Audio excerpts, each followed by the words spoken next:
One of the objects in Tate Britain's retrospective of the work of Rachel Whiteread is a cast-in clear resin of a doll's house. It is called Ghost Goes To and is an austerely beautiful thing, stately and translucent, as though made from Fox's glacier mints. It is also a nod towards the ghost that haunts the whole exhibition, a cast of 193 Grove Road in the East End of London, the last house of a Victorian terrace that in 1993 was being demolished to make way for an urban park. Whiteread filled the empty building with concrete and then removed the walls, floors and roof to reveal a version of the house in negative.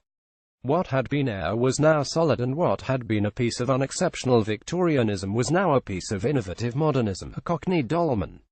House lasted for only 80 days before it, too, was demolished, and during that time it divided opinion. Sidney Gale, the last inhabitant of the original building, was quoted and misquoted as saying, "If that is art, then I'm Leonardo da Vinci," and numerous others took aim at it. Its supporters, however, saw the work as a poignant memorializing of everyday lives and a now lost working-class culture. When someone spray-painted what for on it, they were answered with a graffitied "Why not?" Despite a motion in the Commons, House came down. Much of Whiteread's subsequent career, and almost all of her work at Tate Britain, plays on the themes contained in House. If nature abhors a vacuum, her self-appointed task has been to fill it by making casts of little-regarded items, from toilet rolls to shelves of books, turning them into sculptural objects that reveal something of the poetry of the quotidian. Indeed, the numerous pieces in the exhibition can be viewed as individual components of one huge work, which might be titled The Stuff of Life. Whiteread came to prominence as part of the Hurstman-Chapman brothers' generation. Charles Saatchi included her cast of A Room in his 1992 Young British Artists show, and she appeared in the 1997 Sensation exhibition that noisily launched the YBAs as a group.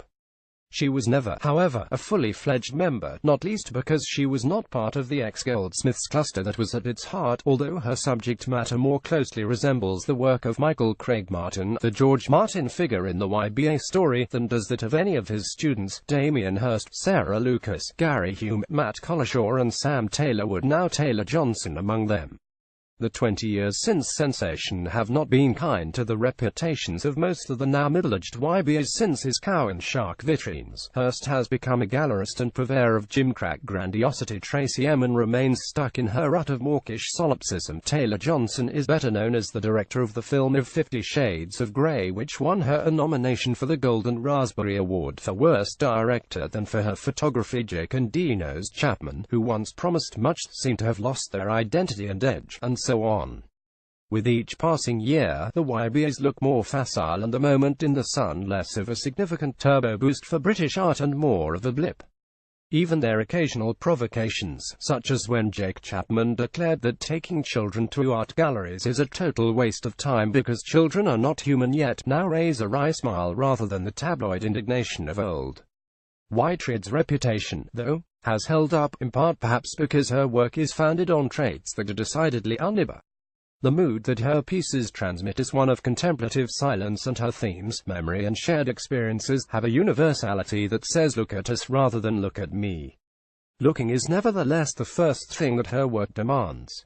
Its inside-outness takes some getting used to. In her hands, the banal becomes strange.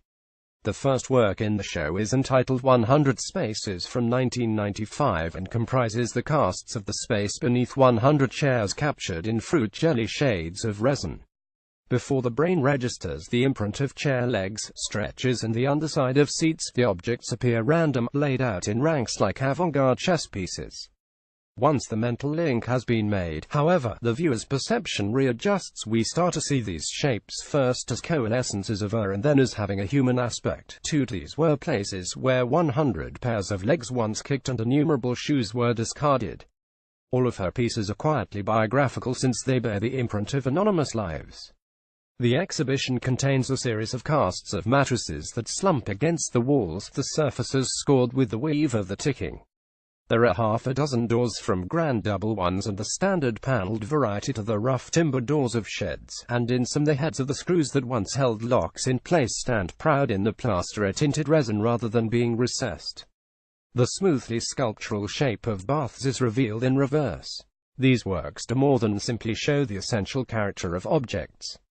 Rather, they all prompt the same question: who slept on these mattresses, who walked through these doors, who soaked in this bath? This link to other lives is even more tangible when some pieces retain marks of the original objects, a smear of soot from the back of a fireplace, or a dab of rust that has transferred from the underside of an enamel bath to be preserved in the plaster. Such unintentional traces subtly indicate the transition from subject to object. Other items become something different in the process of casting, a transition from sculptural form to sculpture. For example, in the 1990s, Whiteread made a group of pieces called Torso by filling hot water bottles with wax, rubber, dental plaster, and then cutting away the rubber casing.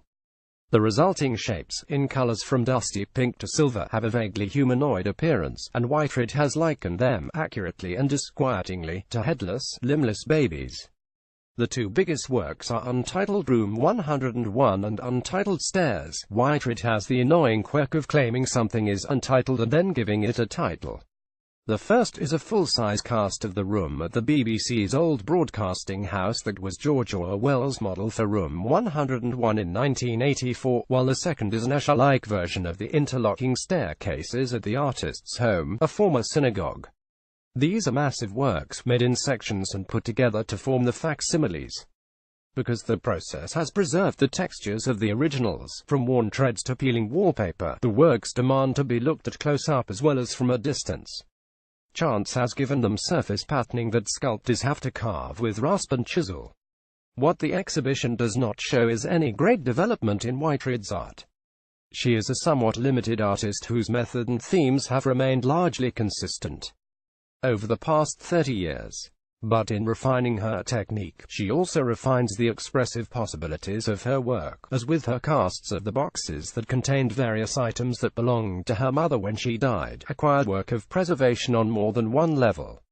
Casts, of course, also have a long art historical provenance, both as reproductions of classical sculptures and as teaching aids for artists, and Whiteread's work references this history as well as the minimalism of Carl Andre and Donald Judd, although her pieces are more tactile than theirs and she has clearly looked at Giorgio Morandi.